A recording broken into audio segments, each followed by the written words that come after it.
आम्हीच ते मराठा ज्यांनी इतिहास राखला. नवे नवे दिल्लीचेही तख्त राखतो महाराष्ट्र माझा. 15 वर्षे त्या दिल्लीच्या लाल किल्ल्यावर आमचा भगवा फडकत होता हो.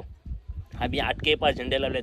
अटक ते कटक वर दिल्ली त्या खाली कन्याकुमारीपर्यंत होय आमचं साम्राज्य होतं.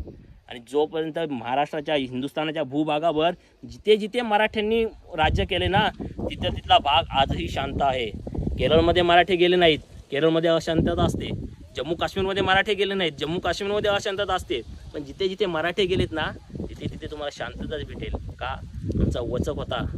त्या कुतुबशहानी आमच्या दत्ताजी शिंदेच्या छाताडावर पाय दिला 10 मे 1760ला आणि विचारलं क्यू पाटील और लढोगे. आणि माझा दत्ताजी शिंदे सांगता झाला बचेंगे तो और भी लढेंगे. आणि चरकन काट्यावर फिरवली दत्ताजी शिंदेच्या मानेवरती आणि आमच्या हिंदुस्थानचा पाटील तडफड तडफड करत शांत झाला हो. या महाराष्ट्रासाठी या हिंदुस्थानासाठी महाराष्ट्राने काय नाही दिलं, सगळं दिलंय, सगळं दिलंय. सत्ता केंद्र बदलली आणि आम्ही मात्र परके झालो सत्तेपासून. आमचा हा वसा आणि वारसा फक्त पुढच्या पिढीपर्यंत प्रवाहित करता यावा म्हणून रायगडाला भेट द्यावी. आणि पुन्हा एकदा उच्चार करतो, रायगड बघण्याची नव्हे, रायगड जगण्याची गोष्ट आहे. का? रायगडाने हसवलंय, रायगडाने शौर्य दाखवलंय. तुम्हाला आता वर रायगड रडवेल. आणि खरंच माणूस असाल ना तर तुम्ही रडालच.